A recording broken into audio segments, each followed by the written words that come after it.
of the Standing Committee on International Trade. This meeting is being held pursuant to Order of Reference of January 25th, 2021, and the Order of Reference sent to the Committee on March 10th, 2021.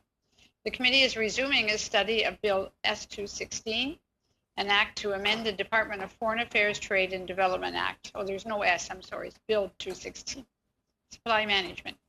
With us today, we have the pleasure to welcome officials from the Department of Agriculture and Agri-Food and from Global Affairs Canada. Department of Agriculture and Agri-Food, Marie-Noëlle Desrochers, Acting Executive Director, Strategic Trade Policy Division. Aaron Fowler, Chief Agriculture Negotiator and Director General, Trade Agreements and Negotiations. And from the Department of Foreign Affairs, Trade and Development, Doug Forsyth, Director General, Market Access, and Kevin Thompson, Executive Director, Market Access and Trade Remedies Law. People who have been to the committee before many times, so you're familiar faces for us all. So Mr. Forsyth, you have the floor, please. Thank you, Madam Chair. Madam Chair, honorable members, thank you for the invitation to appear before the Standing Committee on International Trade on its review of Bill C-216. The bill amends the Department of Foreign Affairs Trade and Development Act so that the Government of Canada cannot make any commitment in an international treaty that would have the effect of increasing tariff rate quota volumes or reducing over-quota tariff rates for dairy products, poultry, or eggs. The intent of the bill is consistent with the long-standing Government of Canada policy to defend the integrity of Canada's supply management system. We would like to share with you some considerations regarding this proposed amendment to the Departmental Act. First, by introducing specific policy objectives, proposed amendments would fundamentally change the nature of the Departmental Act. The Act is an organizational statute that sets out in general terms the powers, duties, and functions of the Minister of Foreign Affairs, Minister of International Trade, and the Minister of International Development. It does not prescribe specific policy objectives. In this way, the Act sets up a framework that provides flexibility to the government of the day to implement its particular foreign, international trade, and development policy without having to change the underlying legislation. Thus, it accommodates the policy prescriptives that different governments may bring to the management of foreign affairs over time.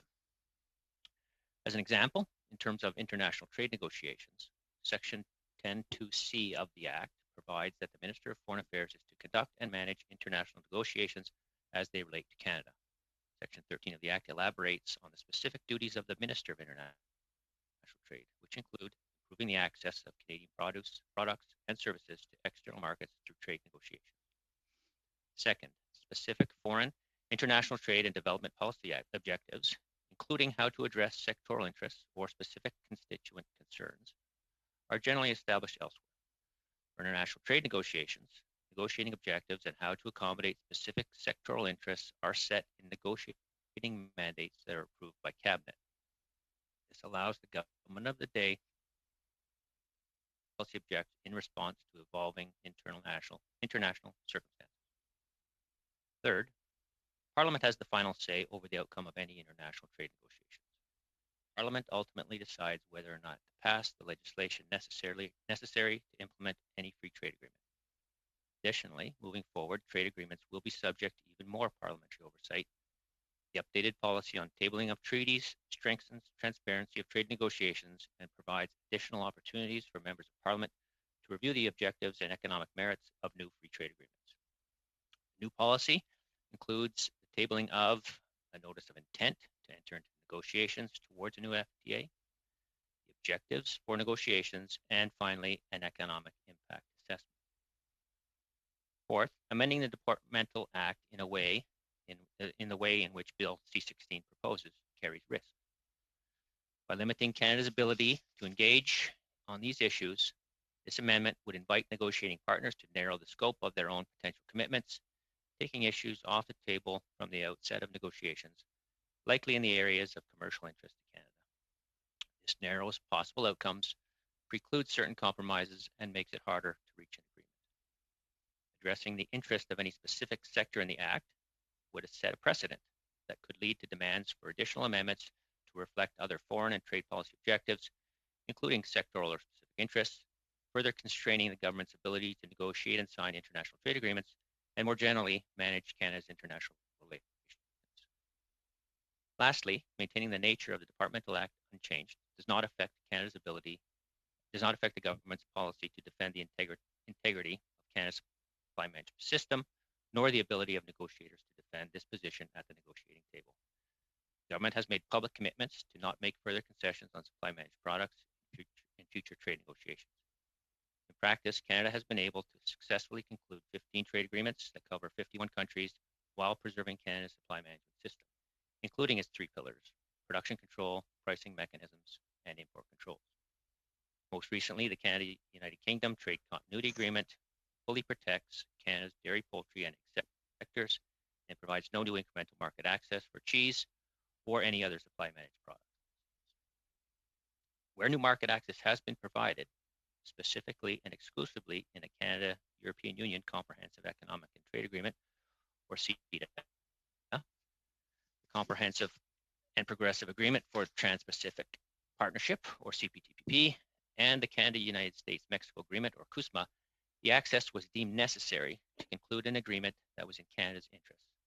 While new access was provided in those agreements, the supply management system and its three pillars were maintained. These outcomes were part of the overall balance of concessions through which Canada maintained preferential market access to the United States and secured new access to the European Union, Japan, Vietnam, and other key markets. In conclusion, while the spirit of Bill C-216 is consistent with the government's policy of defending the integrity of Canada's supply management system, amending the Department of Foreign Affairs Trade and Development Act, as proposed by the bill, will change its nature and create risks. Along with my colleagues here today, I welcome your questions. Thank you very much. Thank you very much, Mr. Forsyth. Mr. Roche, did you have opening remarks? All right, we'll go right on to our committee members. Welcome, by the way, to Mr. Hardy and Mr. Berthold. Glad to have you joining International Trade today. Mr. Abatai, for 6 minutes, please. Well, thank you, Mr. Forsyth, and for the witnesses, and thank you, Madam Chair. Different markets, different conditions. When you negotiate trade deals, you have to have flexibility and you have to have options in order to be able to achieve agreements. I know that Bill T-216 is aiming to somehow protect further the supply management or to preserve it, as Mr. Forsyth just said. But in the meantime, it carries the risk, which is also Mr. Forsyth has stated in his opening remark. What I'm interested in is this. Is there any examples, although before that, although we've signed so many trade agreements without having to really jeopardize the supply management system that we have, and we've successfully done that throughout the history, and we have so many trade agreements that I don't have to mention at the moment. The question is there any examples, live examples, that out there that can advise us on how, if 216 to be implemented, what will be the consequences on the long run, knowing that we will lose that flexibility and we will be limiting our team of negotiations on the road when they try to achieve trade agreements with countries in the world. Thank you for the question, Madam Chair. If I could start, and perhaps my colleagues will join in afterwards. I think from a trade negotiator's perspective, I think we have the history, a long history. Canada has been negotiating free trade agreements, has been at the forefront of negotiating, including free trade agreements for the last 25 or 30 years. I think and just to note off the top that our supply managed system has not, as you indicate, has not stopped us from or hampered us in concluding any trade agreements. But I think what is certainly possible with the wording that is proposed in this bill is that it will certainly give trade negotiating partners pause for wanting to engage with Canada. I think from a trade negotiator's perspective, when we start a negotiation, we like to start with the full possibility of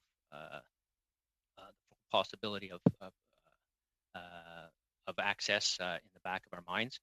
Whether that's where we end up or not, it's rarely the case that you would see 100% access in any free trade agreement. But you like to at least start with that notion in mind. As you go through a negotiation with your various partners, you'll find that interests are enunciated and elaborated, and as we and narrowed down, and you understand what's in the art of the possible.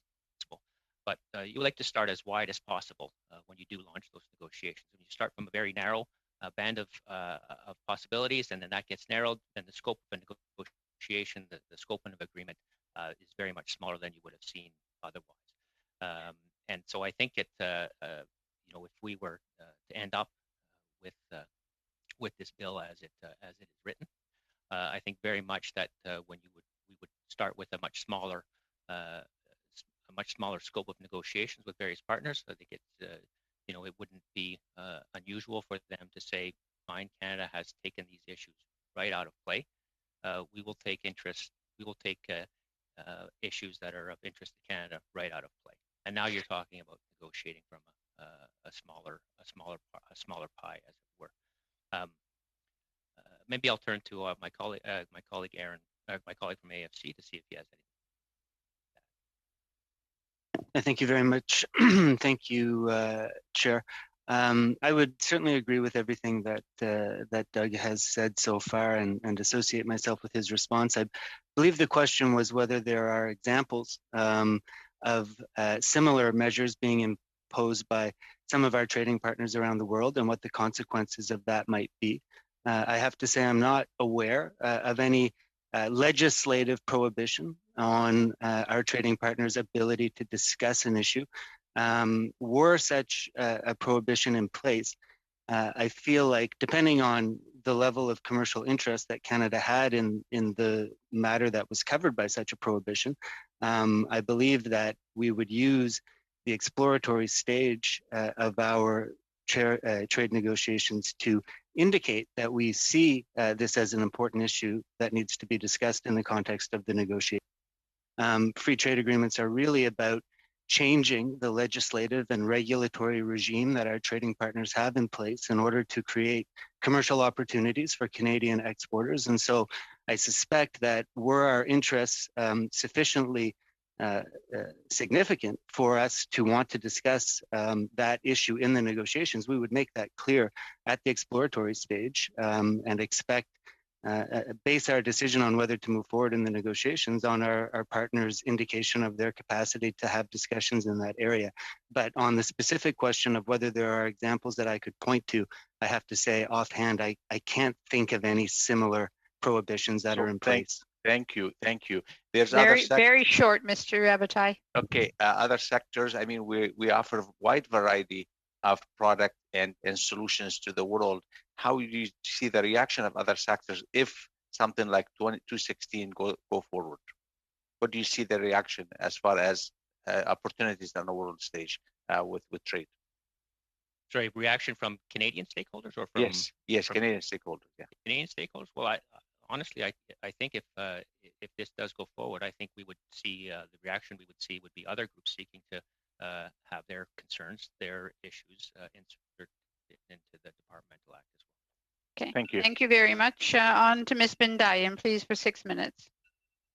Merci beaucoup, Madame la Présidente. Je remercie également.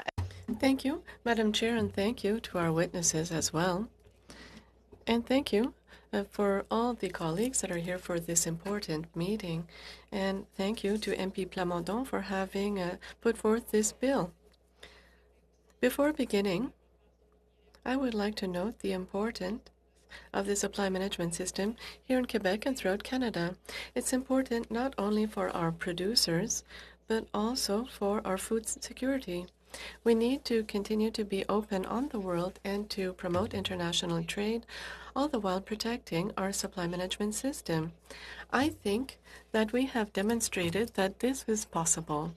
We have made the commitment repeatedly, but we've seen this with the new Canada-UK Trade Continuity Agreement, which gives no extra access and I've repeated this many times in the House, not one extra ounce of cheese will come into the country following this agreement. So my question... Forsyth, I will switch to English, but Mr. Forsyth, if you could just explain to us if, in your view, the adoption of this bill is necessary for the government to continue to defend Canada's supply management system. Thank you for the question. And Madam Chair, I think, as I mentioned in my opening statement, I think the government since supply management has been introduced, which is well over 50 years ago, various governments of various stripes have been very clear about defending supply management system and ensuring that everyone understands how well it works. It works for producers and farmers all across Canada. I think that the agreement, that if we were to do this, to put this into place, it wouldn't. There would be. I think the government. Sorry, I think the government has done a very good job of promoting and ensuring that all of our trading partners understand that what supply management is. It's certainly a part and parcel of all trade negotiators' mandates, that we understand it well, that our trading partners understand it well, and that is well known throughout the world, whether it's bilaterally or multilaterally. For example, at the World Trade Organization, what Canada's policy is.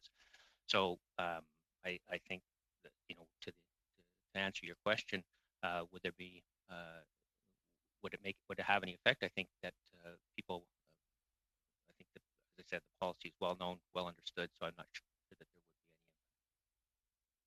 any impact. And sir, if I may, in follow up, I mean, I have heard, and I believe you mentioned it in your introduction as well, but I have certainly heard from legal experts within government that policy objectives are not normally found within the Departmental Act. This is not the usual instrument to include policy objectives like the one regarding supply management. Can you perhaps give us examples or let us know where these types of important policy objectives should be found, if not in this particular act? Thank you for the question, Madam Chair. If I could, I think that assessment is correct. It would be unusual to find policy prescriptive issues like this in the Departmental Act. I'm not aware of any Departmental Acts that include them. So I think where we see policy prescriptions like this is in the words and the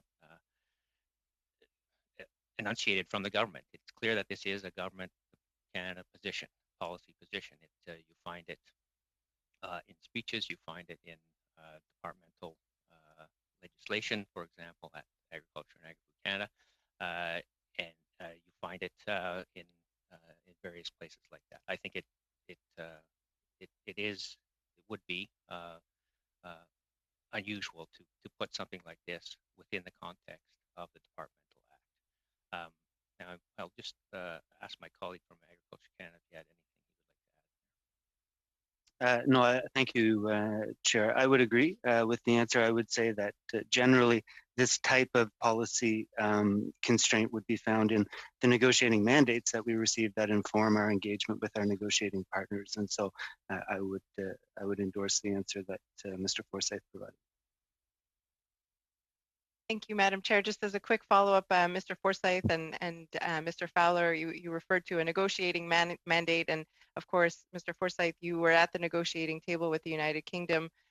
Did you receive a mandate on behalf of our government not to hinder supply management in the negotiations that you undertook with the United Kingdom? Yes, absolutely. In fact, the mandate that we received that we put forward through the Minister of International Trade, and that was approved by Cabinet, included words to that effect, that there would be no incremental market access for supply managed products, and that words to that effect apply in every mandate, negotiating mandate that I'm aware of, when we launch free trade negotiations. So it is words to live by, I think. Thank you very much, Mr. Forsyth. Sorry, Mr. Perron, I had not acknowledged you earlier. I'm glad to see that you're joining our committee today. On to Monsieur Savard Tremblay, please. Bonjour. Hello, and thank you to all the witnesses. I'm going to give my first turn to Mr. Perron. Thank you. Simon Pierre, thank you, Madam Chair. It's a pleasure to be with you. I will begin with Mr. Forsyth. In your introduction, you have recognized that the intent of this bill is consistent with the long-standing Government of Canada policy to defend the integrity of Canada's supply management system. Do I understand this correctly? That's correct. Yes, sir. C'est une continuité, ça va dans le sens des intentions. So the intent is consistent, and I consider that this bill is puts in concrete terms what is being promised during election campaigns. You mentioned that this could represent a risk during negotiations. Now, here's my question. Each time we open up negotiations with another country for a free trade agreement, isn't there always a risk? We have to be vigilant and protect all our key sectors, correct? Thank you for the question. Madam Chair, yes, anytime we enter into negotiation, we would have both offensive and defensive interests.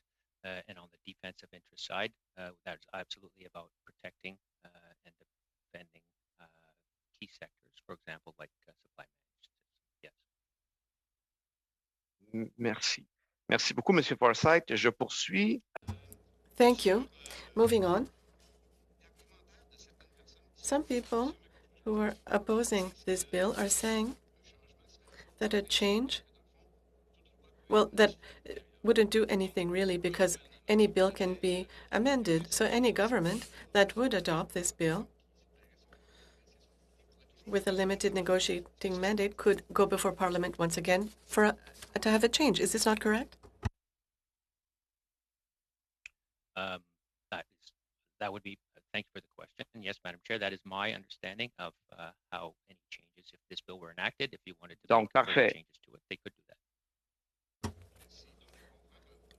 Perfect, thank you. So another government that wanted to make concessions would have to assume the political responsibility of this and have the courage to ask it before the House beforehand. So it delegates power to the MPs of the House. This is the aspect that I like. I don't think it is in contradiction with our interests.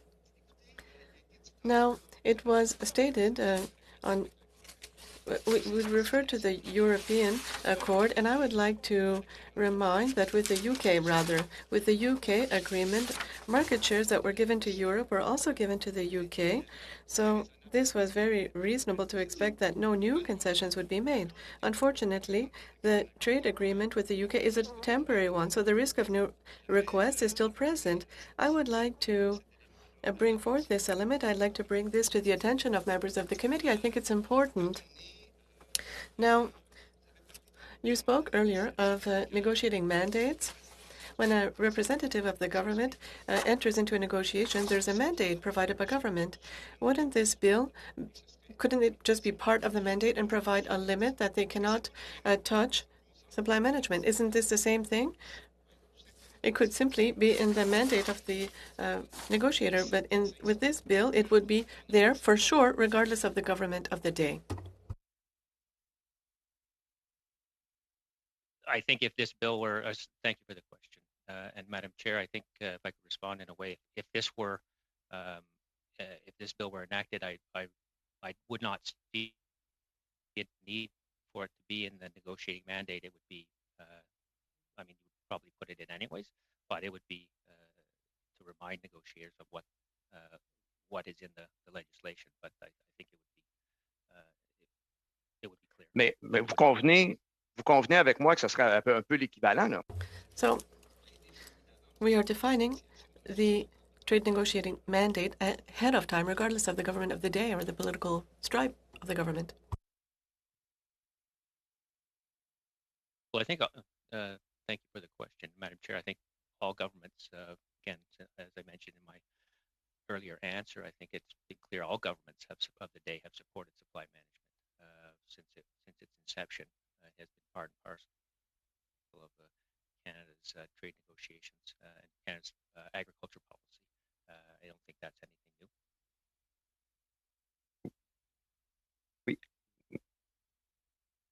Merci. L'interprète signale que The interpreter is saying that your volume is very low. Perhaps a technician could adjust your volume while I'm asking my question.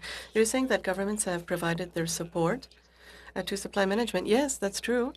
But in the last trade agreements, all governments have made concessions regardless of their party. And as we talked about the Canada-UK and trade continuity agreement, and there it didn't, but this would just cement that. Someone spoke to a risk that other groups might ask that their interest be added to the bill. Isn't this exaggerating? Because other groups are not under supply management.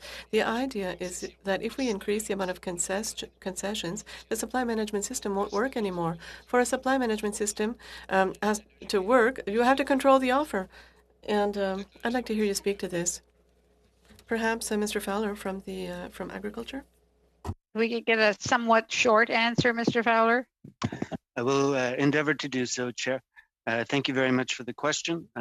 It is true that supply management rests upon three legs. One is import controls, because we need to know the volume of product that's entering the country in these sectors in order for us to do the domestic administration and allocation of the system to ensure that it continues to operate. So yes, it is important that we preserve import controls to ensure the smooth functioning of supply management. I would say, though, similarly. Merci beaucoup. Thank you. Thank you, Mr. Fowler.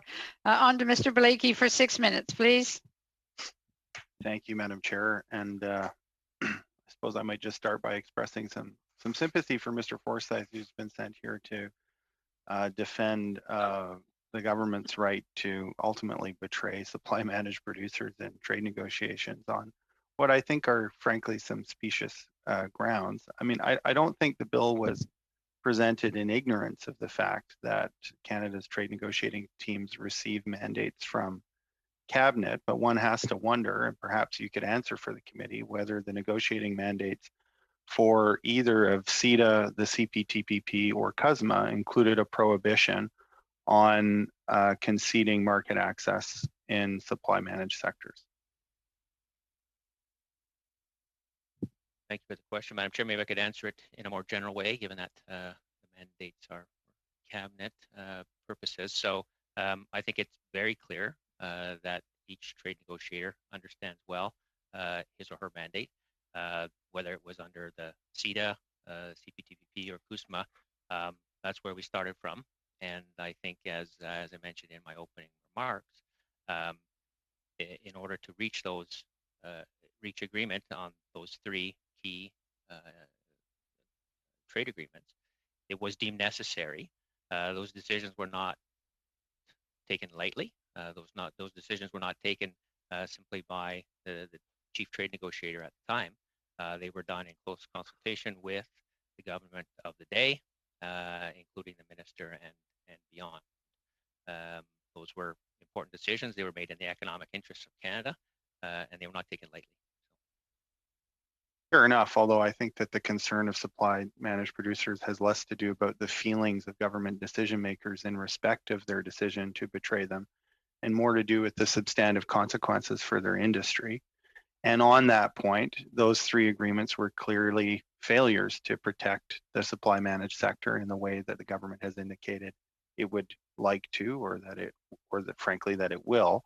And it seems to me that there's a stark difference between legislation that actually takes it out of the purview of government to make those concessions versus government being restricted by a mandate that it can change from day to day.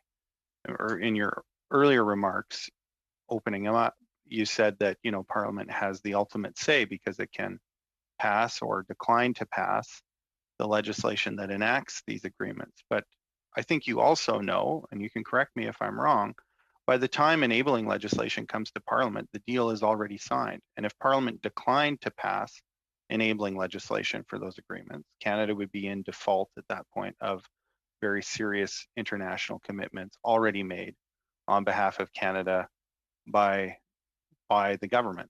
Is that not true? would say it's mostly true, but I think it is Parliament who votes on the final text, and if Parliament so chose to make changes, to deemed it necessary to make those changes, then we would have to return to the negotiating table based on that. Absolutely. But to be clear, I mean, Parliament doesn't actually get to vote on the text of the agreement typically, except as, you know, an appendices to the enabling legislation, perhaps. But Parliament can't actually alter the wording of those agreements. It can change the wording of the enabling legislation, but it can't, in fact, alter the wording of the agreements. Is that not true? That is true, correct. Yeah. So I think there's a bit of a deception in saying that Parliament has the final say when the agreement has already been signed, sealed, and delivered. What Parliament is studying and making decisions about is how to enact that agreement within Canadian law, not whether to enact that within Canadian law, which is why I began my remarks by expressing some sympathy for you having to be the ambassador of those arguments, because I don't think they really hit the nail on the head, frankly. So I mean, I think what we have here is a dispute. And while I always appreciate, you know, the kind of information that officials can provide in the context of a debate, what we have here is actually a political debate, first and foremost about the role of supply management, the supply managed industry within Canada, and the extent to which there is and ought to be political will to properly defend it within trade agreements, notwithstanding what appears from time to time in the mandate that can be changed by a particular government. And we also have a debate, I think a good one and an appropriate one, but not one that can be solved by technical expertise, about the role of the legislature in determining what kinds of international commitments Canada is going to undertake in respect of trade. And this bill promotes a view that would have the legislature take a far more active role in determining what governments can and cannot do within a trade negotiation. I've been clear many times before, that's something that I support. So I don't agree with so-called principled objections to the legislature weighing in on these things. I think that the history of supply managed of the supply managed sector's treatment in the last number of trade agreements, I'm thinking particularly of the three I mentioned earlier, shows that there is a need for the legislature to get more involved, because we clearly can't trust the word of governments, even when they've said that this is a priority for them, to actually make it. I mean, even on the Canada-UK trade deal, I mean, we can talk about how there was no market access ceded under that agreement. That's because there continues to be temporary market access for UK cheese makers under existing agreements. That's going to expire. In fact, the expiration of that and the UK's desire for Canadian market share has been cited by the government as a reason why the UK would be interested in coming to the table to negotiate a future agreement. So thank you very much, Mr. Blakey. Sorry to cut you off, but your time is up. Mr. Berthold for 5 minutes, please. Merci beaucoup, Madame la Présidente. Thank you. Thank you for the officials for being here as well. Mr. Forsyth, earlier you mentioned that the intent of Bill C-216 is consistent with the long-standing Government of Canada policy. Could you explain what happened with the CUSMA agreement, so that not only is an additional market being ceded to Americans, but also they're allowed to limit Canadian exports with regards to powdered milk, among other things. So why is it that despite this government intent, negotiating teams are going even further than concessions that are not found here in C-216 as you have it before you today? Thank you for the question, Madam Chair. Maybe I can start, and then I'll turn to my colleague from Agriculture and Agri-Food Canada. So, yes, as I mentioned in my remarks, the intent of the bill is consistent with the long-standing Government of Canada policy to defend the integrity of the system. And as I mentioned in my previous question, whether it was with respect to the CUSMA negotiations, with respect to the TPP negotiations, and CPTPP negotiations, or the CETA negotiations, it was deemed necessary by the government of the day to provide some concessions to our various trading partners in order to finalize the free trade agreement, each free trade agreement. it was not. Pourquoi, qu'est-ce qui s'est passé, Monsieur Forsyth, pardon? Mr. Forsyth, what happened? What happened so that these concessions be awarded at the very last minute? And we saw that it was at the very end that these concessions were made. And in the beginning, it was said that no concessions would be made. Wasn't this one of the elements that made it so that Canada was then forced to concede at the very end? So thank you for the question and the clarification. And so, Madam Chair, I think in any negotiation, whether it's a trade negotiation or I think the tough issues are really left until the very end. And nobody wants to concede anything, any of the difficult issues up front, because then your trading partner will just continue to ask for more. So it is at the very end where these issues did get decided under the CUSMA. And again, decided, those decisions were not taken lightly at all. And maybe I'll just turn to my colleague from Agriculture and Agri-Food Canada to follow up a bit. Ouais, Monsieur Fowler, juste pour continuer un peu sur cette. Mr. Fowler, I'd like to continue on this. When it's decided to make concessions, last-minute concessions such as this, it's very serious for a sector, especially it's a sector that Americans were eyeing. And so could you tell us when you decide to protect a sector, isn't there a greater risk that in the end you will have to concede than if you keep your position, if you hold your position? Thank you very much for the question, Chair. First of all, I agree. Difficult issues are often, if not always, resolved at the end of a trade negotiation. While this issue was resolved at the end of the trade negotiation, supply management and access, in particular on dairy, was a feature of the negotiations throughout. The position of the United States until well into September of 2018 was that Canada should take on commitments that would have resulted in the eventual dismantlement of the supply management system in Canada.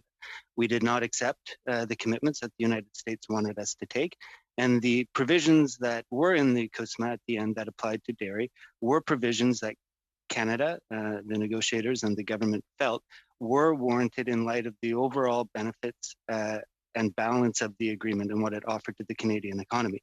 While it may have appeared to be late in the game, I assure you, the supply management sector and their representatives met with us daily in Washington and virtually, and I would be surprised if the outcome of those negotiations, albeit late in the negotiating process, came as a huge surprise to those industries. And thank you very much, Mr. Berthold. On to Mr. Dhaliwal for 5 minutes. Thank you, Madam Chair. Madam Chair, I would love to welcome all the presenters, my dear friends, colleagues, and particularly, I missed my good morning from beautiful British Columbia to our clerk, Christine.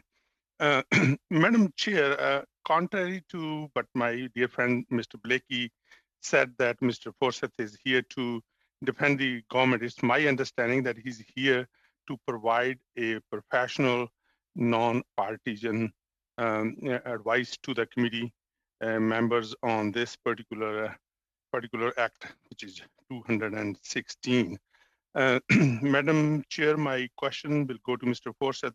He has mentioned numerous times that there are some risks involved. One of them he mentioned is going to be in narrow outcome. I would like to ask him to explain elaborate on those risks and what are the potential impacts, please.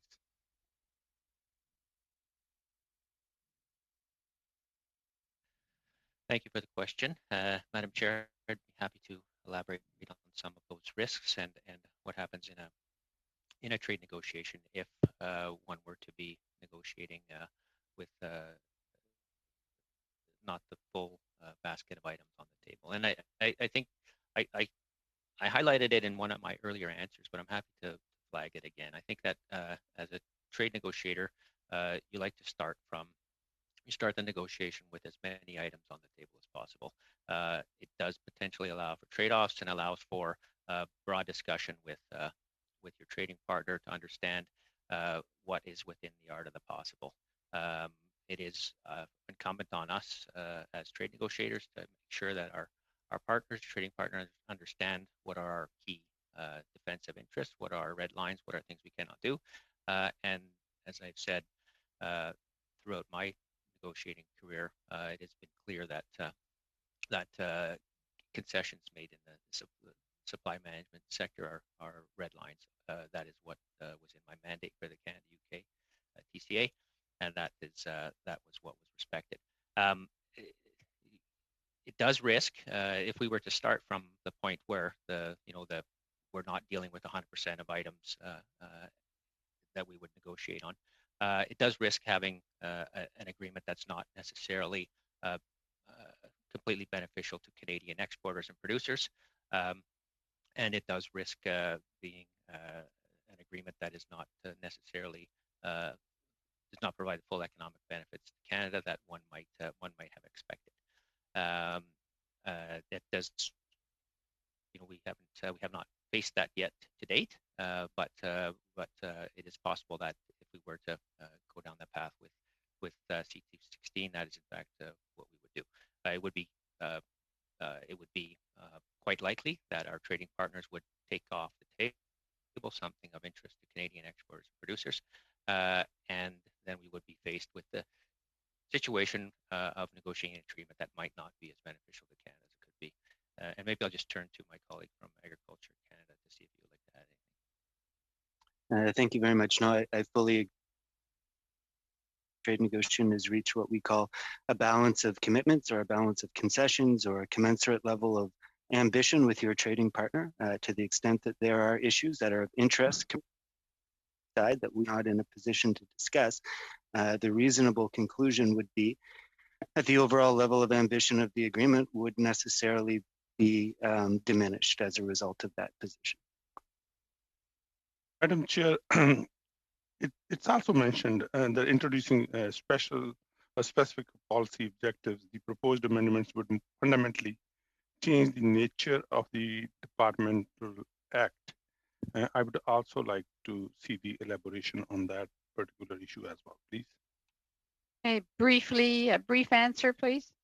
Sure. Thank you, Madam Chair. Well, I guess it's just, if you look at the Act itself, it really does set out, it is an organizational statute, sets out general terms what the powers of the duties and functions are for the ministers. It does not have anything in it. It does not have any specific policies related to what the Minister of International Trade or the Minister of International Development or the Minister of Foreign Affairs ought to be doing. It doesn't elaborate on any government policies of the day. It's a general act that sets out what the terms and conditions, if you will, for the department and for the ministers and for the deputy ministers. So thank you. Thank you very much.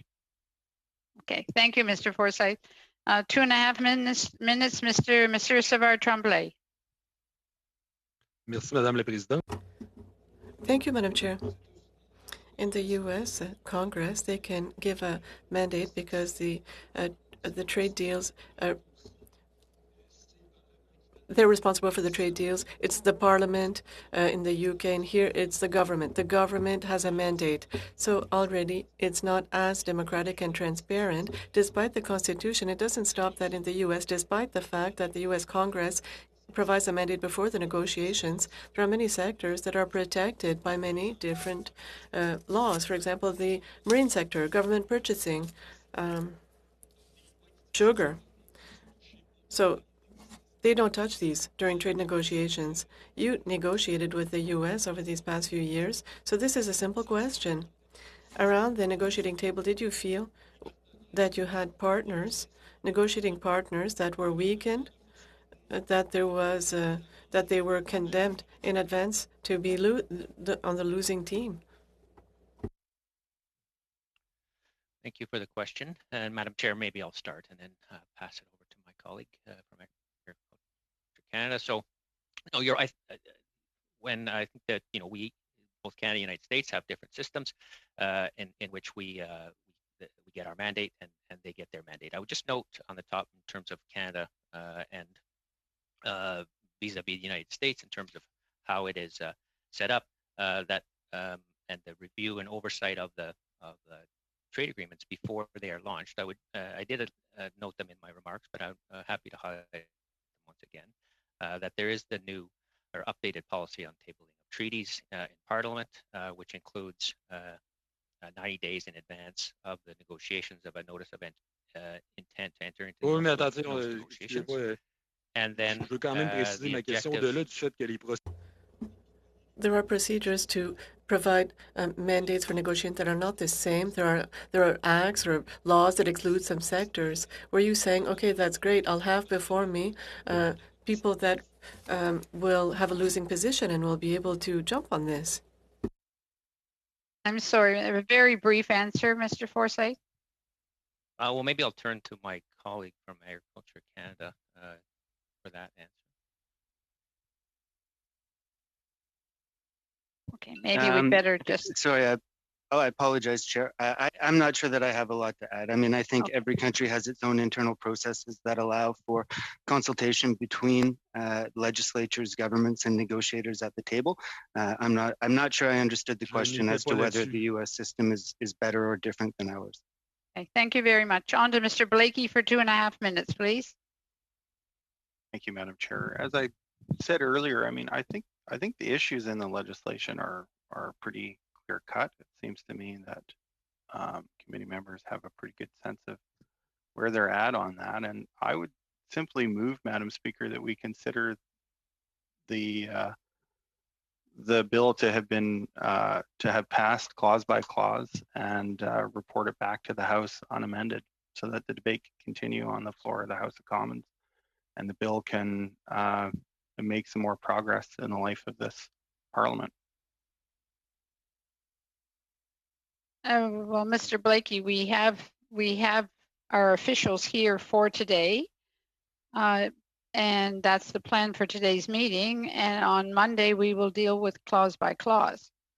That's the current plan. I suggest we continue that. There are members who still have questions and concerns they have indicated they want answered.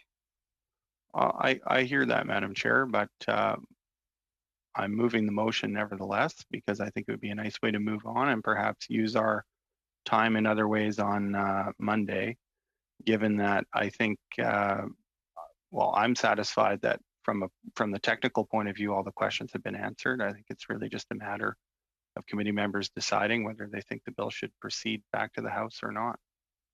So if you're moving it in the form of a motion, Mr. Blakey, with your time, would you make it clear? Let me turn the clock off. Will you just make it clear what you're suggesting, and then we'll have to go.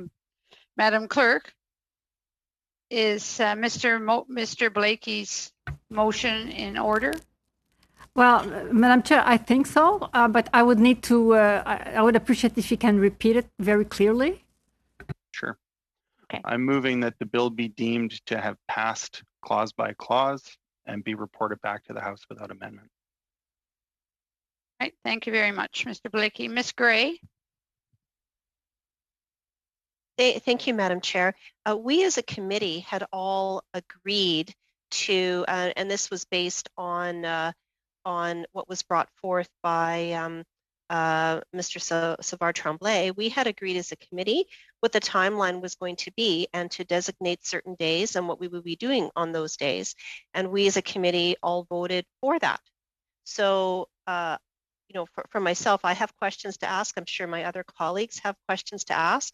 And so I'd like to continue on with the agreed timeline that we all voted on recently, what days we would be doing what work of this committee. Thank you.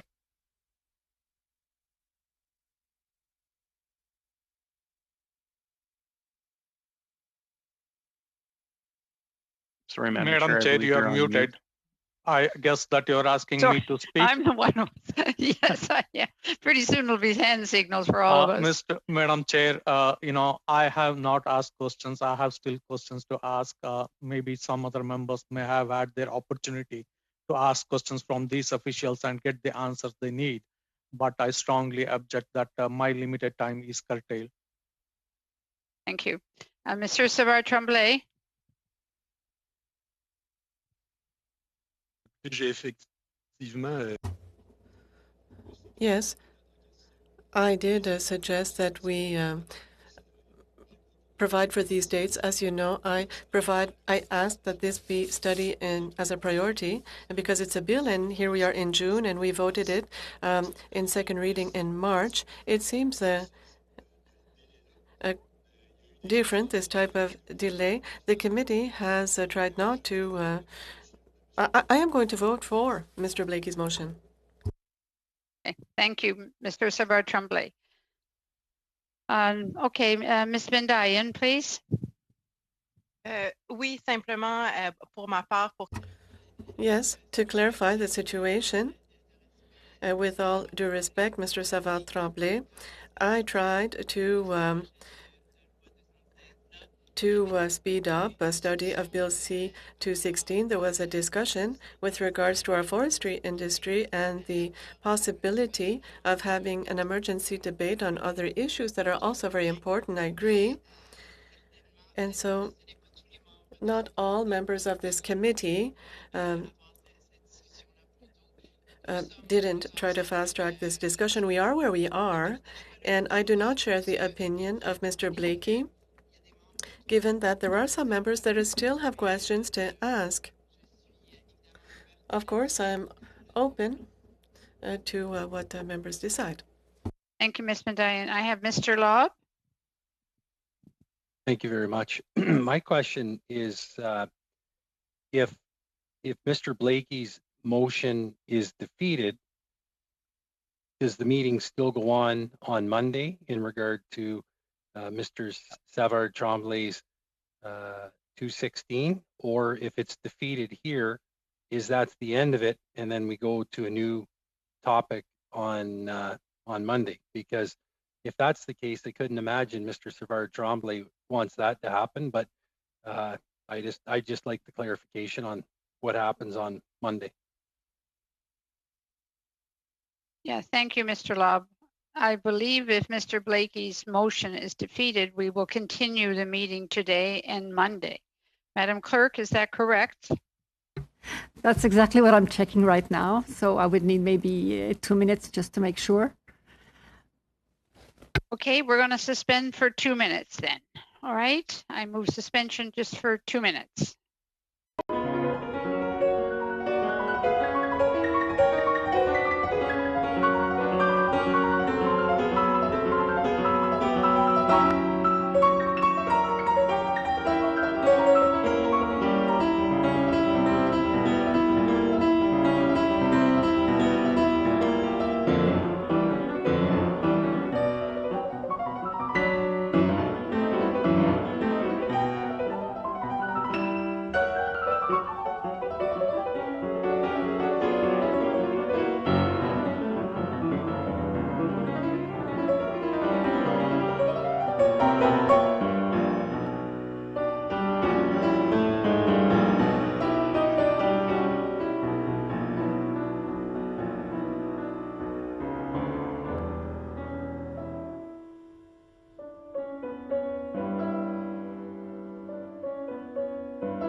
Okay, thank you.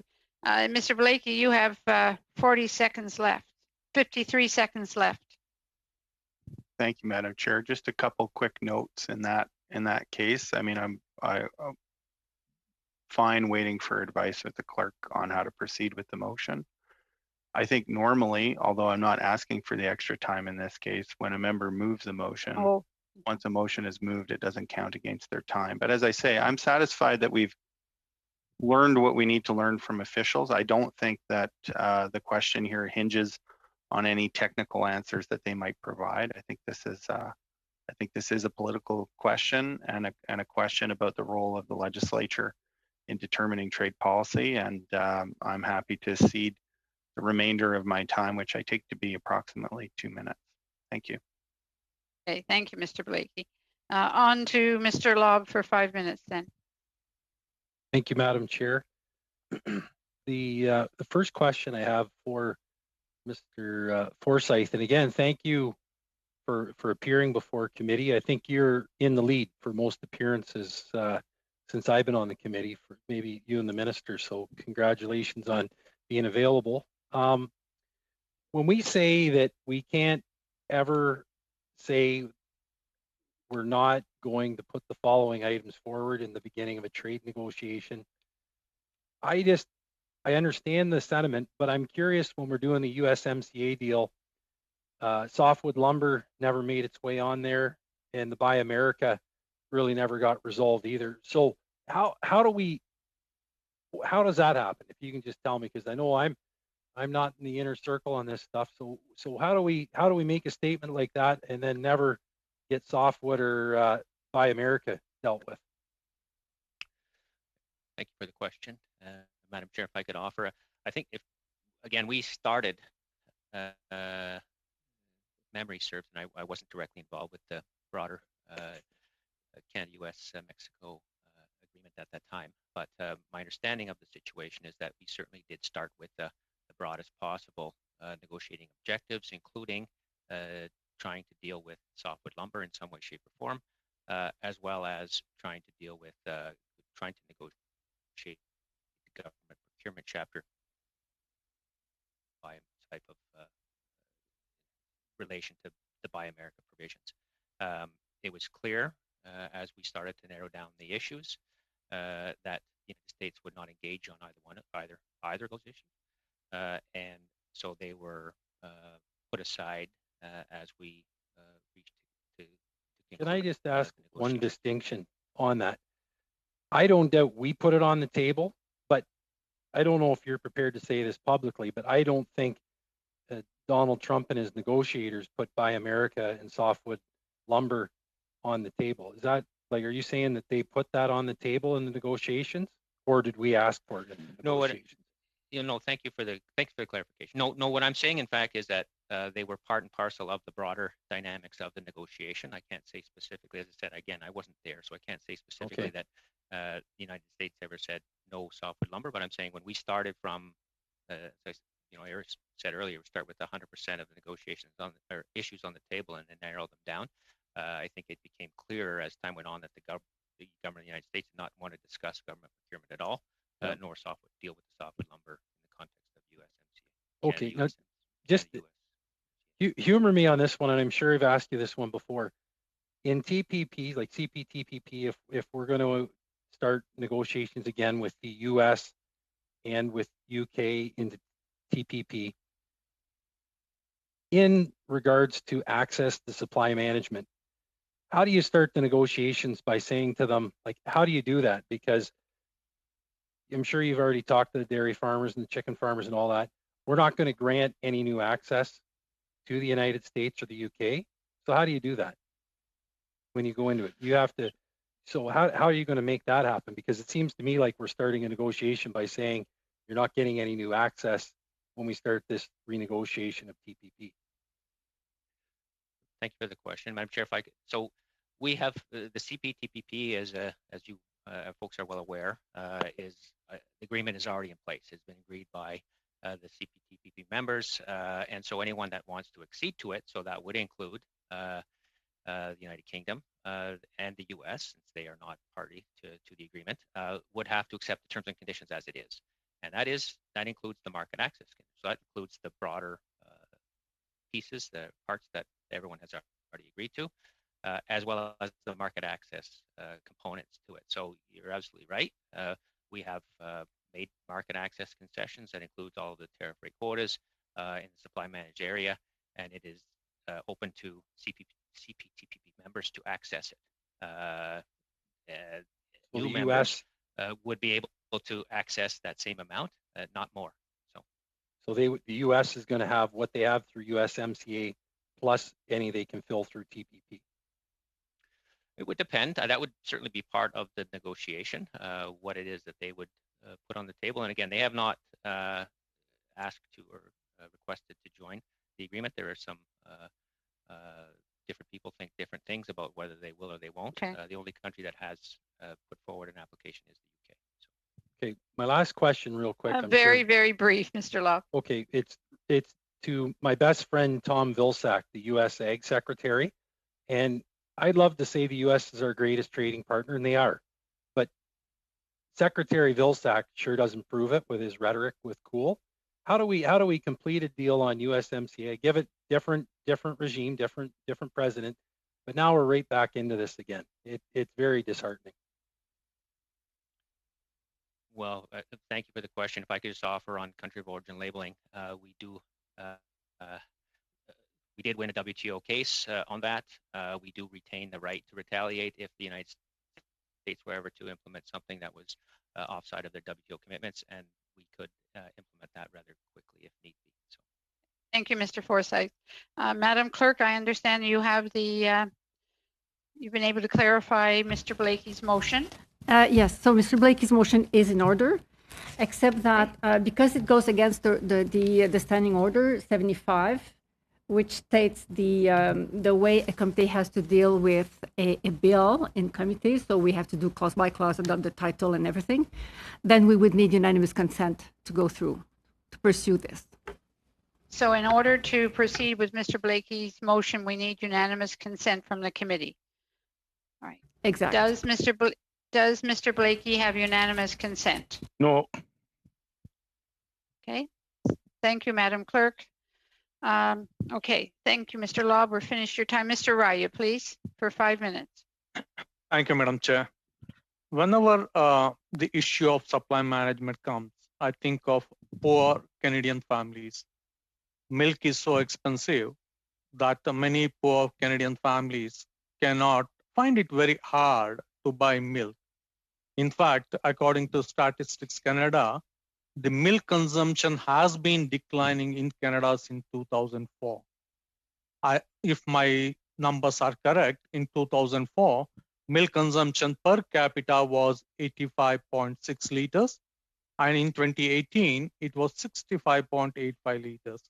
So that's a decrease of almost 20 liters per capita. And then the quality. You know, there were reports early this year that the butter available here in Canada is no longer soft enough as we were much more accustomed to.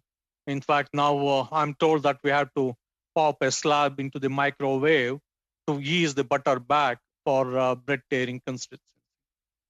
My question is that, when we had these agreements, when our market opened a little bit, we had agreement like CPTPP, we had agreement, say, we allowed imports of certain products, a little bit of that. Say I want to have New Zealand butter. Why am I not getting it when the New Zealand farmers are willing to export to Canada? I know that as an individual, I can't import. So my question is regarding the administration and allocation of import. Why is that I can't import? Why is that the local convenience store here can't import? Can you quickly, shortly explain how this works? Maybe I'll ask my colleague from Agriculture and Agri-Food Canada to elaborate on that.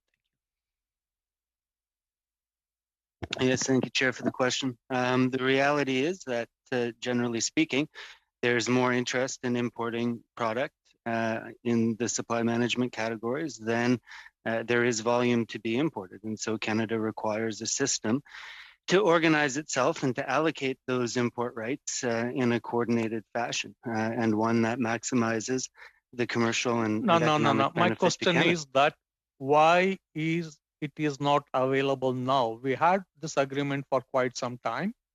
Who is actually stopping or who is creating hurdles or constraints from consumers like us from getting, say, New Zealand butter?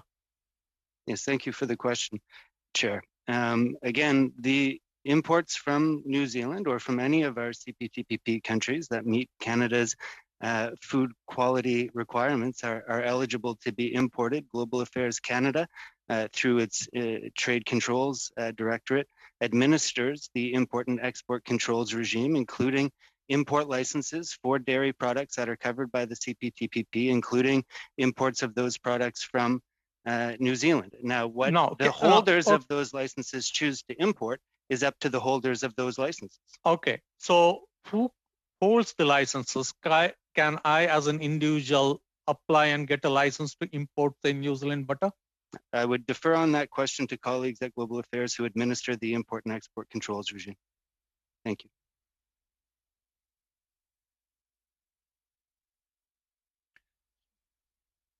Sorry, so I can add to that then, just to pick up on my colleague from Agriculture Canada was saying, was that in order to participate in the importation of butter and other TRQs, you have to meet the terms and conditions of an import licensing, and one of those is that you are active in the dairy sector, and then there are other issues. So what you're saying is that to be active in the dairy sector, that is the people who are already in the business of supplying to Canadian market, only they can apply for import license.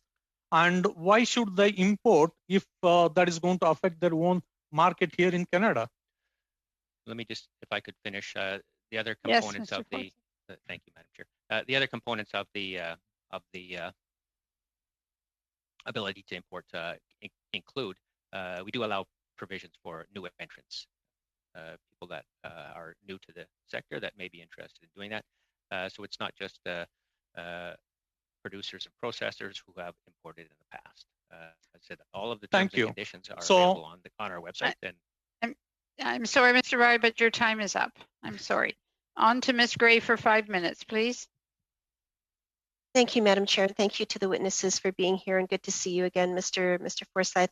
My first question is, if 216 is adopted, could this potentially have a negative effect on supply managed sectors, in your opinion? Thank you for the question. Madam Chair, would it have a negative effect on supply managed producers? I can't think of one off the top of my head, but maybe I'll just ask if my colleague from agriculture can think of any. Thank you. I can't think of any obvious immediate negative impact from the legislation on the supply management sectors. What about, is there risk for beef and pork export if we adopt this bill, and within, restraining exports? Thank you for the question, Madam Chair. I think it is, as I mentioned in some of my opening remarks and to other questions, I think it is quite probable that this would have an impact on some of our export sectors. I think in any negotiation, other countries will look at looking to shrink the negotiating pie, as it were, would look at key export areas of Canada and look to take them off the table as well. I think that would, from a negotiator's point of view, that would make sense. Whether they would do it or not, I don't know, but I think it is quite likely that, those are key export sectors of ours, that a trading partner would look at those with great interest. Thank you. I wanted to ask you, because of your experience negotiating the Canada-UK Trade Continuity Agreement last year, and despite the UK being a large exporter of cheese worldwide, the negotiators were able to ensure no new market access for supply managed sectors in this agreement. So what is the process that the negotiators go through in order to prevent this from happening? I think you've touched on it again a little bit today, but is there anything else that you want to add? Thank you for the question, Madam Chair. I guess I think I have maybe just to highlight a few of the issues, and I think it starts with very much it starts with our looking at what are offensive and defensive interests in any negotiation, and so we look at where we are, what sectors we'd like to protect, what sectors we have to protect, and those are the issues that would go into our cabinet mandate, that are recommendations to the minister, and that would be elaborated in a cabinet mandate. So for the Canada-UK agreement, as I mentioned a couple of times, that was certainly part and parcel of the constraints that the negotiating team faced, and I faced as the chief negotiator.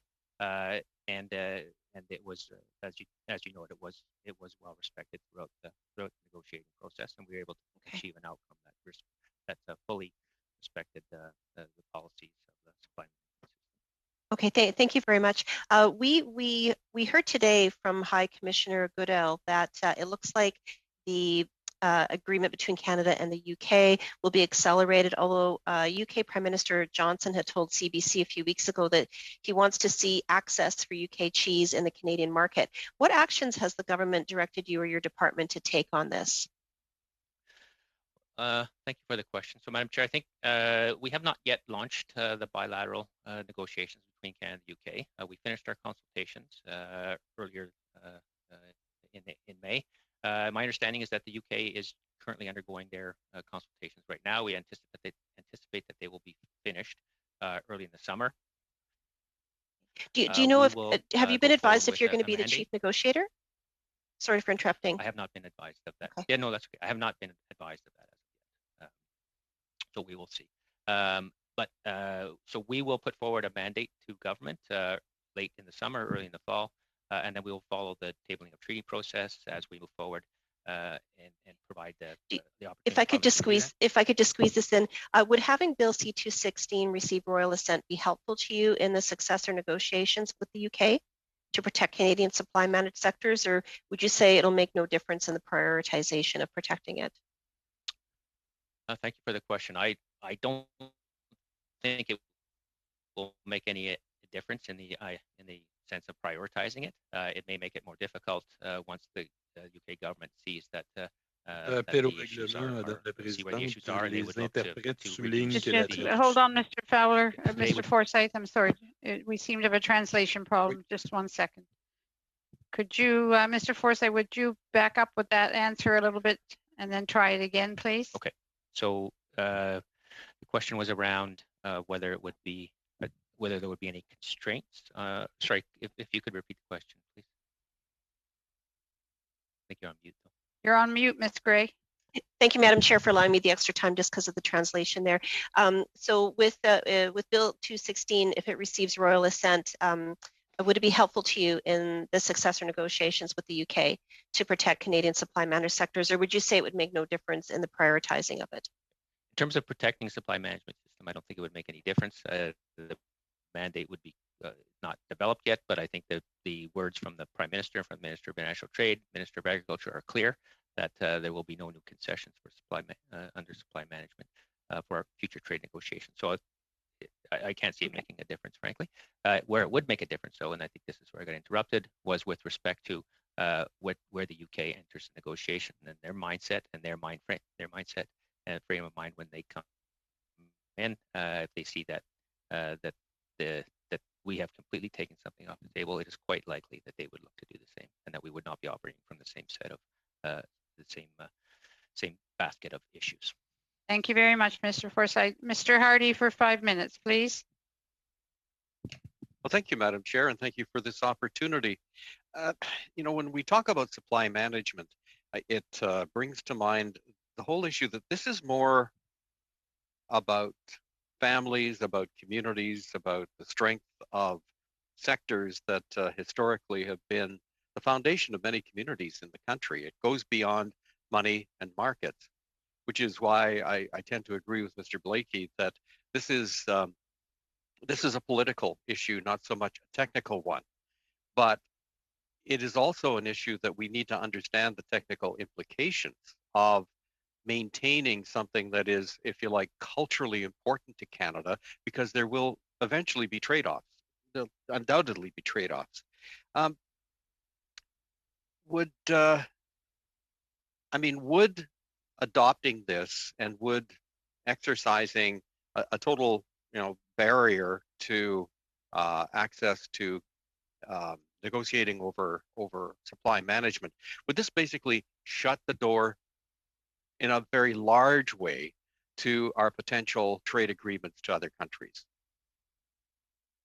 Mr. Forsyth, maybe you could answer that.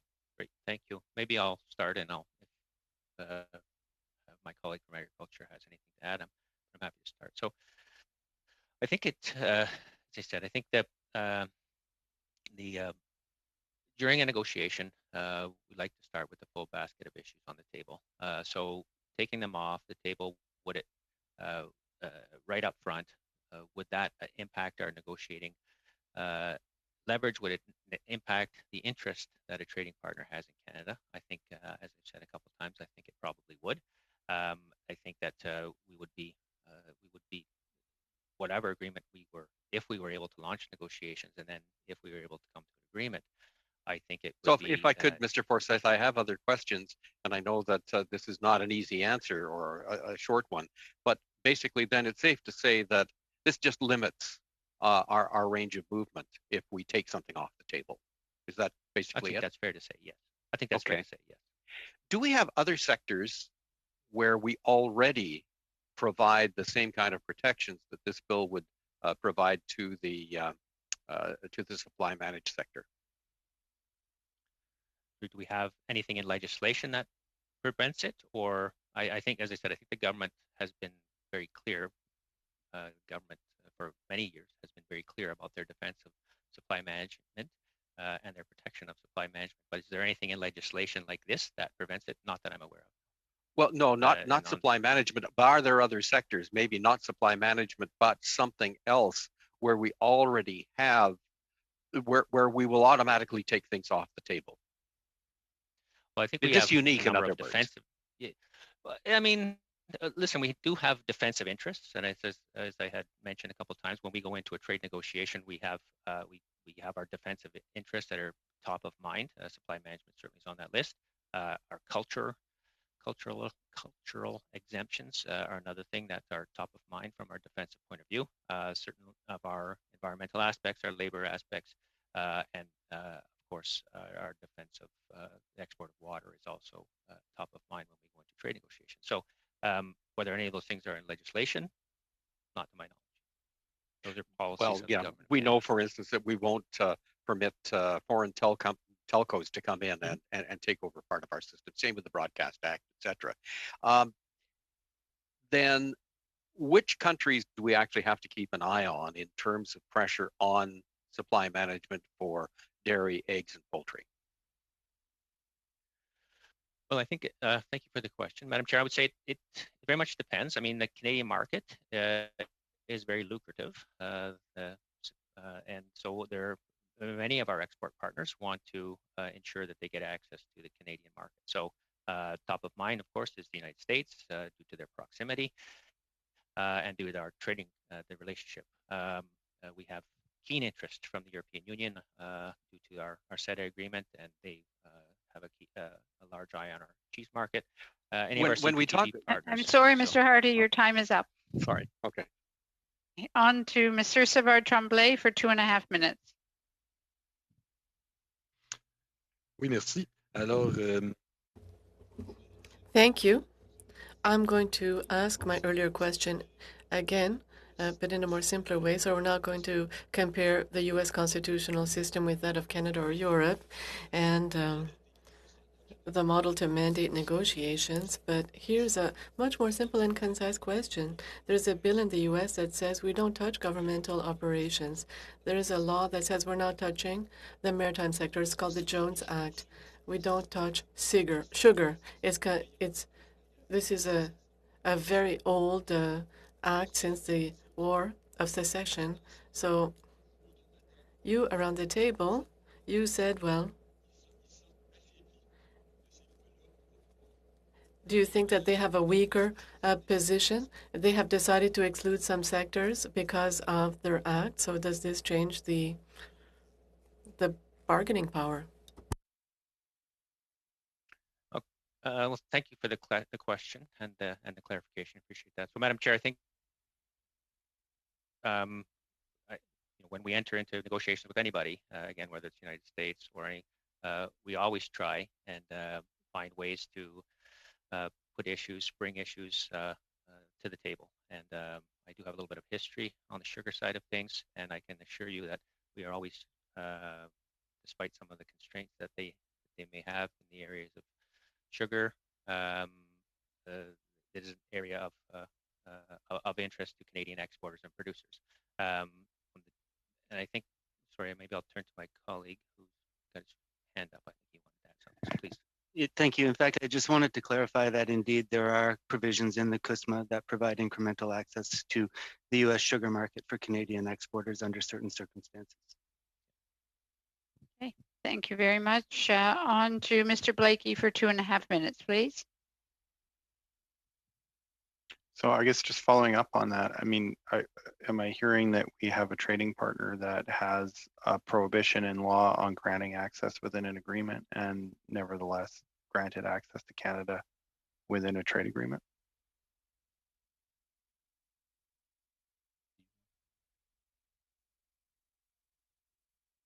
Sure, I'll take the question. Thank you very much, Chair. I'm not aware that the U.S. has a prohibition in law on its ability to discuss these matters at the negotiating table. Certainly, in a previous life, I worked on non-agricultural issues. I recall discussing matters related to the Jones Act with the United States in a negotiating context. It's true that they are very resistant to taking commitments in those areas, but I would have to defer to somebody else. I'm not aware of a legal prohibition within the U.S. domestic legal system that prevents them from discussing these matters with their trading partners. Fair enough. Now, in the case of the Canadian cultural industry, that's obviously been an important pillar within Canadian trade policy when it comes to protecting the cultural industry. That's something that's been made known to our trading partners and is represented within a number of agreements. Is Canada having a hard line on protecting its cultural industry gotten in the way of it being able to conclude agreements with major trading partners? I mean, it's certainly an area of interest, as you well note, especially when it comes to dealing with our negotiating partner to the south. Has it prevented? Has it prevented it? Clearly, it hasn't. We had an FTA with the United States first, then we had NAFTA, and now we have CUSMA. So no, it has not prevented it.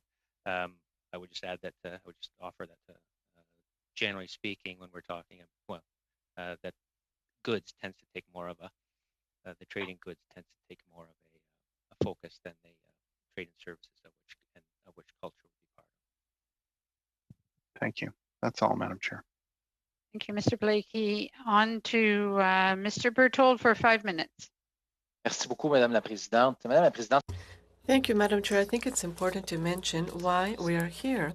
It's because dairy producers under supply management have very little confidence in the political decisions made by governments, more specifically during these last decisions made by the Liberal government. They said that they would protect supply management. They said this repeatedly, we're going to protect supply management, and they repeated this, and at the very end we saw that supply management that extraordinary concessions were made. So when they say we're going to protect supply management, I understand the intent of the bill of my colleague Plamondon to try to make sure that no new concessions will be allowed. And I fear that this will hinder supply management.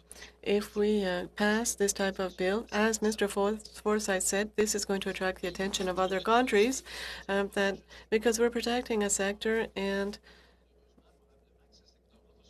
it is possible that this sector will be dealt with at the end of negotiations. And the other reason why people have very little confidence is that with the last CUSMA agreement, there were promises made for compensation for the producers under supply management. And unfortunately, there's been no agreement on compensation for this last agreement. So, Mr. Fowler, from Agriculture Canada perspective, can you tell us where we are with this?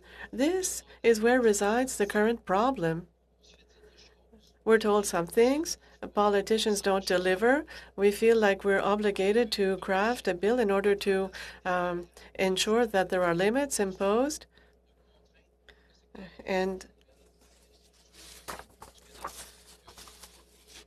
this seems to impose more constraints than to help out the sector.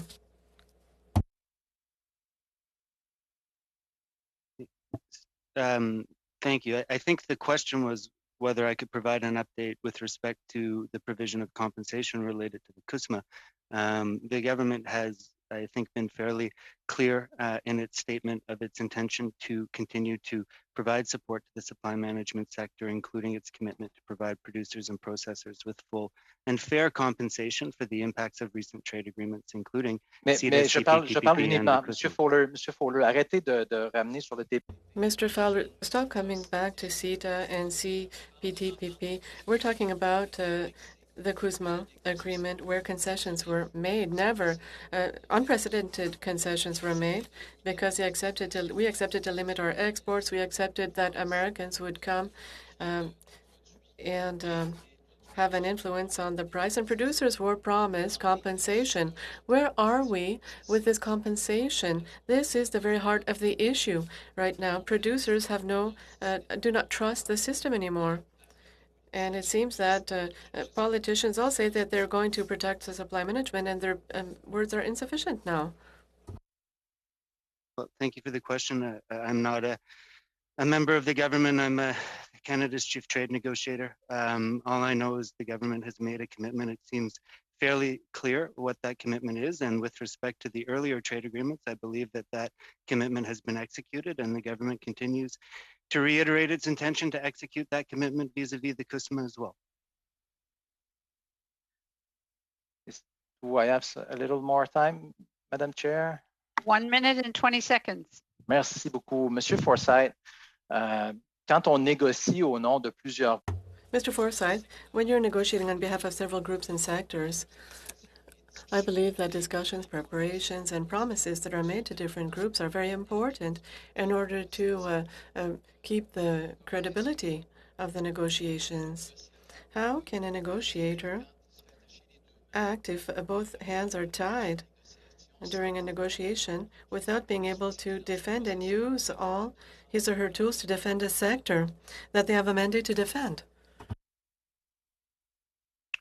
Thank you for the question, Madam Chair. If I understood correctly, I think one of the keys for any good negotiator is to make sure that you're in close contact with the key stakeholders to ensure you understand exactly what their issues are, and to make sure that they understand where you are at in the negotiations.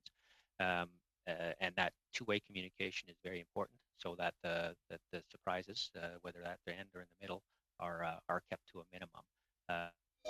That is one of the key objectives we have in any negotiation. We have is staying in close contact with affected sectors, and whether they're on the defensive side, for example, supply management, or on the offensive side, for example, with some of the grain sector and the beef and pork sectors. So, thank you, Mr. Forsyth. On to Ms. Bendayan for 5 minutes.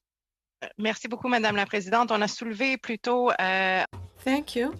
Earlier on during this exchange, we talked about the cultural exemption, and I'm honestly surprised that my colleagues and other MPs from Quebec have not insisted on this, because I think the fact that we have to defend the cultural exemption and others.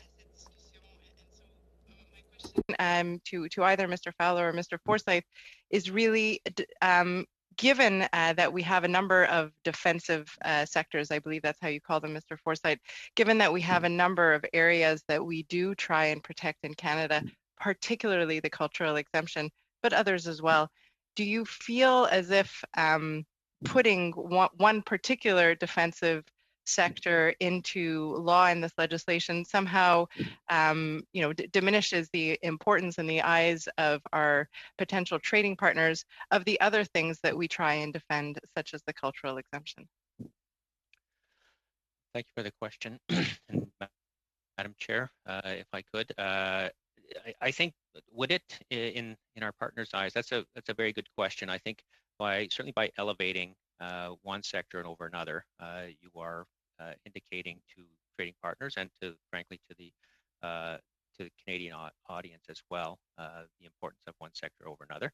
And when you put it in legislation, I can well imagine that other sectors would look to have their interests reflected in legislation as well, whether it's in this department's act or other departments' act as well, or any other way. So government's policies will the policies of the day of the government will no longer be considered policies, but they would be found in legislation. And if that were the case, it certainly would limit what we could do as trade negotiators, but it would also highlight for other countries of whom we wish to negotiate where our defensive sectors were and the importance that we place on them. Yes. Have other sectors in the course of either your consultations, just ending now in May or previously indicated that they would also like to see legislative tools used in order to exempt them from any potential harm in future negotiations?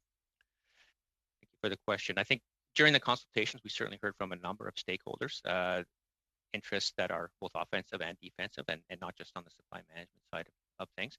I haven't heard of any other sectors that would like to be included in legislation, but I think this bill is the farthest one down the road, as it were. So if it were to be enacted, I could imagine that others would be interested in seeing themselves reflected in legislation as well. But I'll ask my colleague from AFC if he is aware of any other sectors that have flagged interest.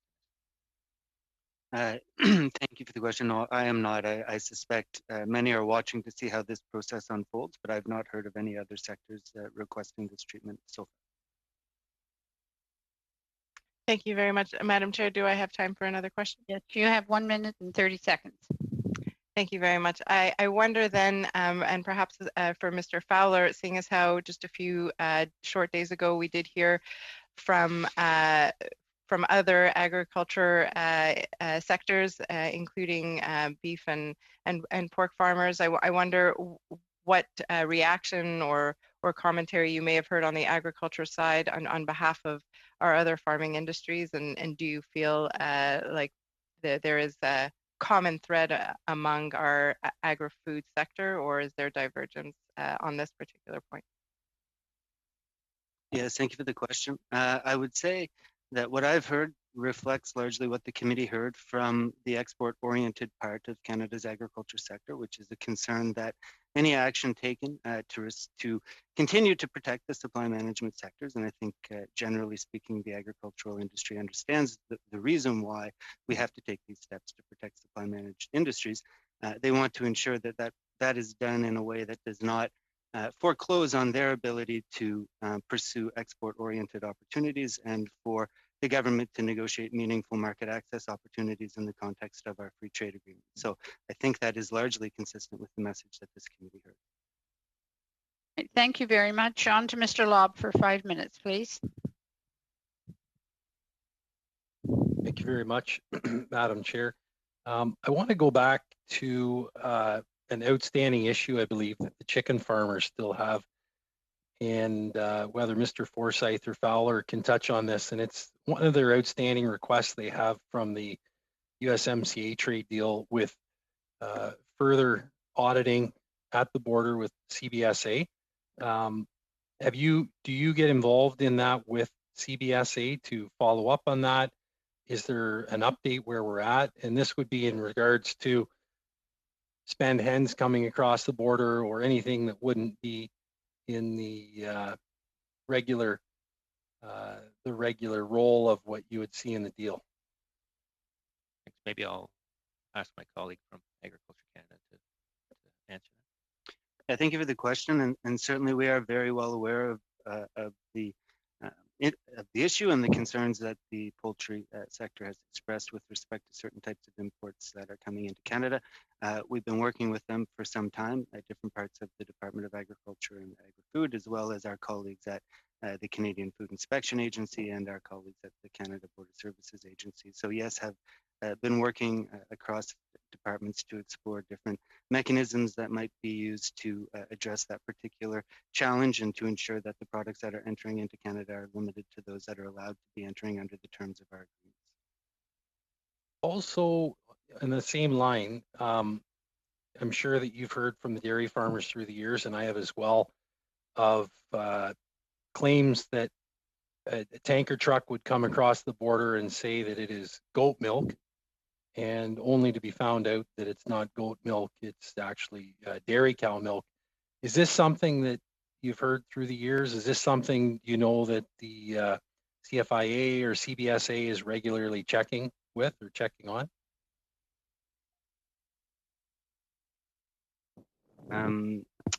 Perhaps I'll try to answer it and then see whether Mr. Forsyth wants to add anything. But that particular example, I have to say, is not one that I've heard before. I know there's generally concern that the products entering are eligible to enter under the TRQ in question, and so that there's not a misrepresentation of the goods.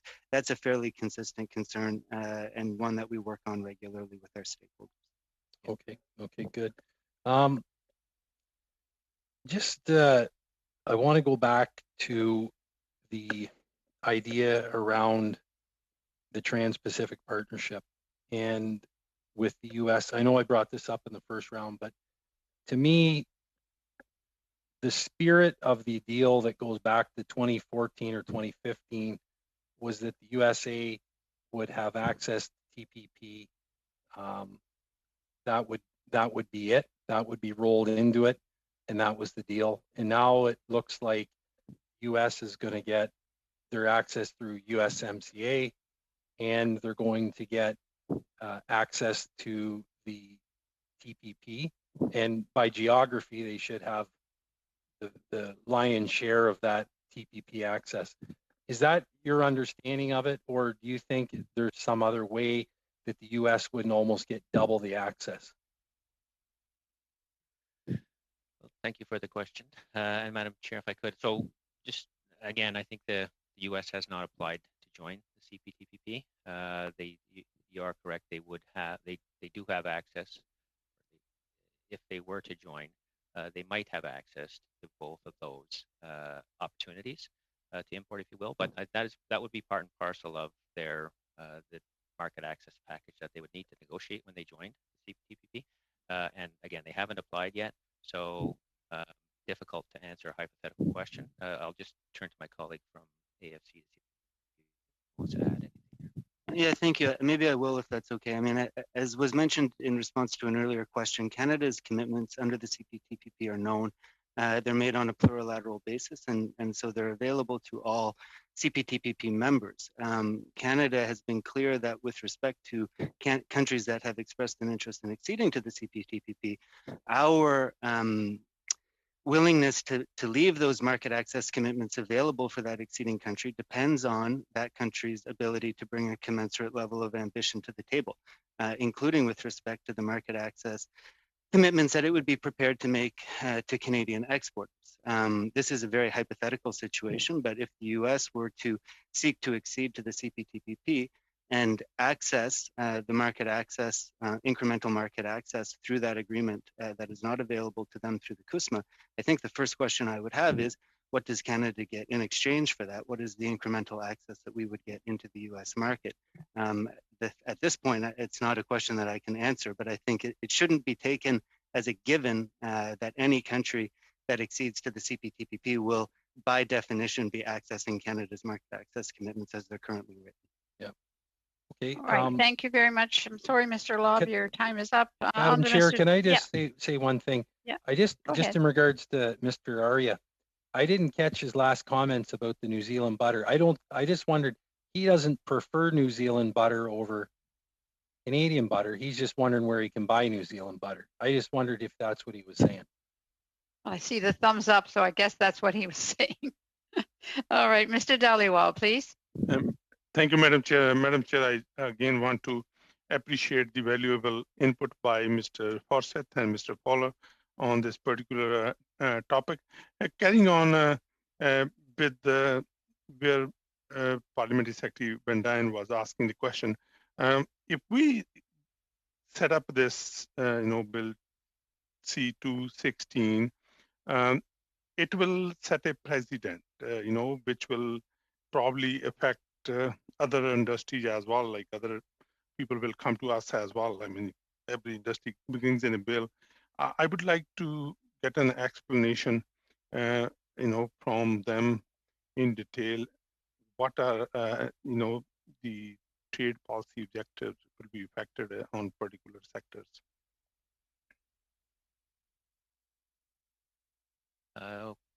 Thank you for the question. Madam Chair, maybe I will start and then return to my colleague from Agriculture Canada to further elaborate. So if I understood the question, you want are there other sectors that might come forward, and what might those sectors be? Is that what I understood? Okay. That's good. Thank you for the clarification. So, well, I think it's as we said, I'm sure most sectors are keeping a close eye. You will have seen on Monday when a number of industry players came and presented to the committee. Others were watching very closely to see what was going on. So again, we haven't heard for sure who might have an interest, but you could certainly see that there might be an interest from defense sectors that we consider defensive in the trade negotiation. So whether that was cultural industries or whether that was other telecommunications service sector providers. I think it's fairly wide open of who might have an interest in seeing themselves in the legislation once the legislation is in place. I think that once it's given to one group, I think it's clear that others might also have an interest in it. So again, we haven't heard of anything specifically, but could well imagine that there might be some other sectors at play. And again, I'll turn to my colleague to see if he has anything to add. Not much to add. Thank you very much for the opportunity. I would say that the impact of this bill, to a certain degree, depends on how our trading partners and prospective negotiating partners choose to react to it. And I think how they choose to react to it will be, at least in part, a function of the commercial interest and importance that they attach to their sectors, to their dairy and poultry sectors. And so it's a bit difficult to say to what extent it might impact on trade policy objectives or considerations beyond supply management, because to a certain degree, that depends on the response of our trading partners to this piece of legislation.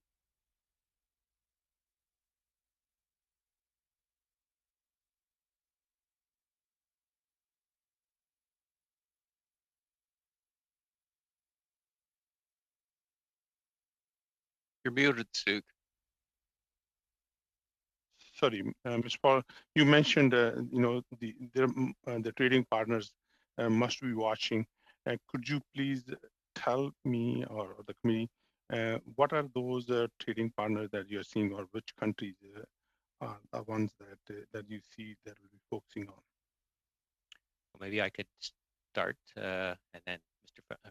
Aaron, if you'd like to add anything, please do. So what I could say on that for sure is that whoever we're negotiating with watches what's going on in Canada very closely. So I certainly know that our counterparts in the United Kingdom watched all of the hearings from last fall all the way through April with great interest, and I certainly heard what they heard reflected back to me very much at the negotiating table. So they were watching very closely. I can imagine that as we plan to move forward with other trading partners, whether that is the Ukraine, whether it is Indonesia, ASEAN countries, that they will all have a keen interest in following all the things that are going on in Canada. And I think that just as we would do, frankly, and as what our missions in various countries would do with the countries with whom we are negotiating. I think you want to have as much information about your opponent as you could at hand as a negotiator. So anything that you could have that would impact or influence your negotiating position and what you say and do at the negotiating table would be support to have. Thank you very much, Mr. Forsyth. On to Mr. Savard-Tremblay for 2.5 minutes, please. Merci. Je vais laisser M. Perron poser. Thank you. I will give my time to Mr. Perron. Thank you. I would like to thank once again the officials for being here and to provide impartial advice as civil servants. And this is, well, we always hear that we have to keep access for other products, and we hear say a lot that the protection of supply management through a law would limit this mandate. But all the politicians are saying they don't want to touch supply management. Isn't there a contradiction? Aren't they saying one thing, oh, I want to keep cards in my pocket, but I'd like to hear your opinion as an official on this, Mr. Forsyth. De l'extérieur, là, pour regarder ça.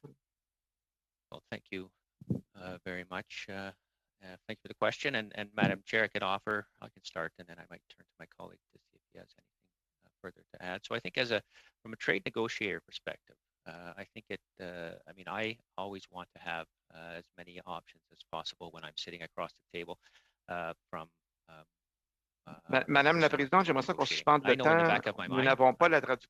Madam Chair, we're not hearing the translation. Yes, Mr. Felder, I'm sorry, you're going to have to start again. There was a translation problem. Okay. Would you start the answer again, please? Sure. Is it my mic or is it the translator? I can hold the mic closer. Seulement la traduction. Allez-y. Yeah, try it again, okay. Please. Alors, okay. So thank you very much for the question, Madam Chair. If I could offer, I'll start, and then perhaps my colleague will want to add to that. But when I approach this question, it's more from a trade negotiator perspective. And as a trade negotiator, I like to have all of the tools in my toolbox, as it were, everything at my disposal, even though in the back of my mind, I know what I can and cannot do. But when I launch the discussions, launch the negotiations, I want to be able to have as wide a discussion as possible, knowing that as we approach the finalized agreement, that it will be narrowed, much narrower. Merci. Donc, je comprends votre réponse. Dans le fond, que on peut. I understand your answer. You're saying you can promise something, and we're going to repeat this scenario of the 3 last trade agreement. I'd like to hear you speak to the argument of attracting attention to supply management. And this is a little bit ridiculous. It says that if we protect supply management through a law, this will attract the attention to supply management. But in the past 3 agreements, there was nothing protecting supply management. Huge concessions were made. We're talking about precedent-setting concessions. The first concession was made under a conservative government. And so when they make statements, you can think about this, but I would like to know. Your time is up. Est-ce qu'on peut avoir 10 secondes pour la réponse? 10 seconds for the answer, please.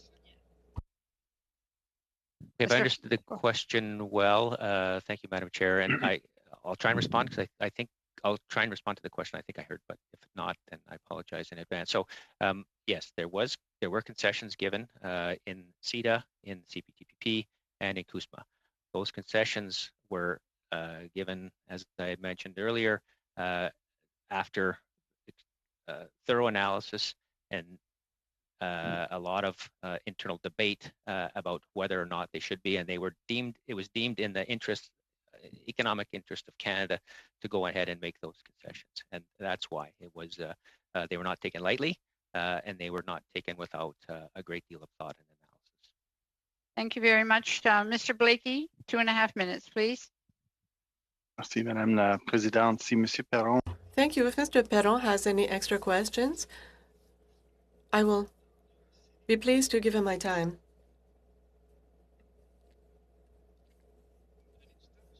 You're giving me time? That's so nice. Thank you. So we hear that concessions were made because we considered that it was in the best interest. Okay, but for the future, the supply management system, if more concessions are made, at some point, the supply management system will cease to function. So now I would like to talk about the cultural exception. The parliamentary Secretary, well, I'm very pleased to hear about culture, and I'd like to make sure that my colleague knows that if we need to vote in laws that's going to protect culture, the Bloc Québécois will be there, and this is what we're doing with CIIT. But this proves that we can protect some sectors. We can protect some sectors, and I would like to come back on my question from the beginning. Mr. Fowler, could you speak to this? Saying, rather than, I would like for him to talk about his interpretation that beef, Canadian beef, right now, I'm sorry, part of the question was missed.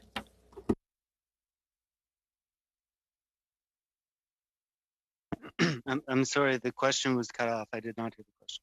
Mr. Perron, would you please repeat the question?